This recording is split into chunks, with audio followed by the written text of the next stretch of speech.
Olha, agora a gente tem esse texto da VUNESP que diz assim: suponha que um grilo, ao saltar do solo, tem a sua posição no espaço descrita em função do tempo t em segundos. Então, olha só, a gente tem aqui uma função do segundo grau, certo? Já vou esboçar o gráfico aqui para vocês entenderem bem. E a gente tem o tempo em segundos, e a gente tem a altura do grilo, altura em função do tempo, certo? Em metros. Ok. E aí, pessoal, isso aqui é uma expressão do segundo grau. Se você quiser reescrever esse h de t como sendo na forma padrão, né? Menos 3t ao quadrado mais 3t. Aí você, né, consegue ver o coeficiente a aqui negativo. Dá para ver aqui também, mas tem gente que prefere visualizar na forma padrão.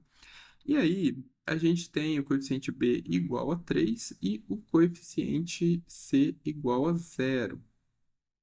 Então, o que que isso significa? A gente tem um comportamento mais ou menos assim, ó, da parábola, tá? Assim, o gráfico dela aqui no plano cartesiano, a posição dele não interessa muito. Vamos abstrair um pouco, tá? Não vai ficar fiel aqui à expressão, esse gráfico que eu tô fazendo. Mas eu só preciso entender, ó, que o grilo parte do ponto zero aqui, pá, de um ponto, né? Que ele cruza o eixo y aqui no igual a zero, já que c é zero. A gente viu como analisar os coeficientes da função de segundo grau em outros vídeos, mas beleza. O que eu quero saber na letra A é o instante t em que o grilo retorna ao solo. Então ele partiu de um ponto, ele pulou e ele vai aqui no outro ponto tocar o solo.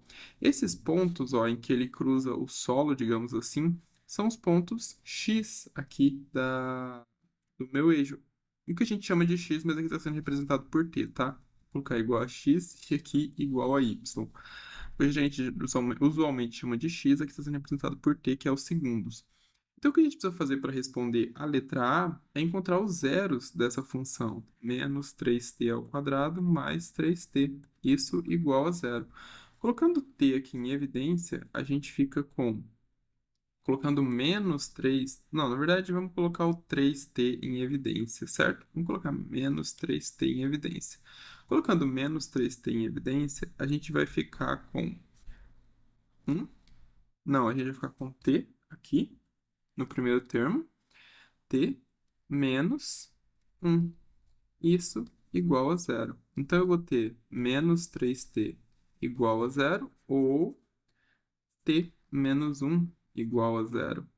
Aqui a gente tem t igual a zero, já que 3 passa dividido. Zero dividido por menos 3 é igual a zero, ou t igual a 1.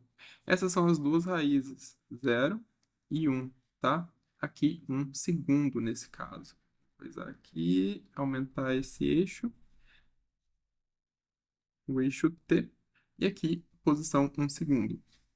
Então, portanto, o grilo retorna ao solo em t igual a 1 segundo. Na letra B, na letra B diz assim, qual a altura máxima em metros atingida pelo grilo? Máxima em metros, certo? Se o gráfico, se a minha parábola aqui, ela tem concavidade voltada para baixo, então vai ter um ponto máximo, certo? Uma altura máxima aqui. Esse ponto máximo é dado pelo vértice da minha função x do vértice, y do vértice, certo? O y aqui, no caso, sendo representado por h, então h do vértice, e o x aqui sendo representado por t, então t do vértice. Eu vou calcular o h do vértice, da mesma forma que eu calculo o y do vértice, que é menos delta dividido por 4 vezes o coeficiente a, sendo o delta b ao quadrado menos 4 vezes a vezes c dividido por 4 vezes o a. Então, isso aqui vai ficar como? B ao quadrado, B é 3, então B ao quadrado dá 9. Então, menos, ó, vamos colocar aqui, menos, aí a gente vai ter 9 menos 4 vezes A vezes C, C é zero, então vai dar 9 menos zero. 4 vezes A vai ser 4 que multiplica menos 3, certo? Então, eu vou ter menos 4 vezes 3.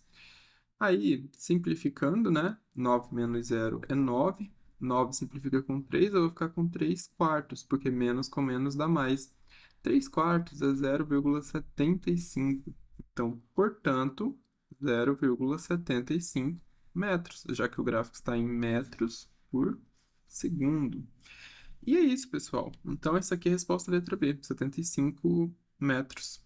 E a gente se vê nas próximas resoluções. Fiquem com Deus e até mais.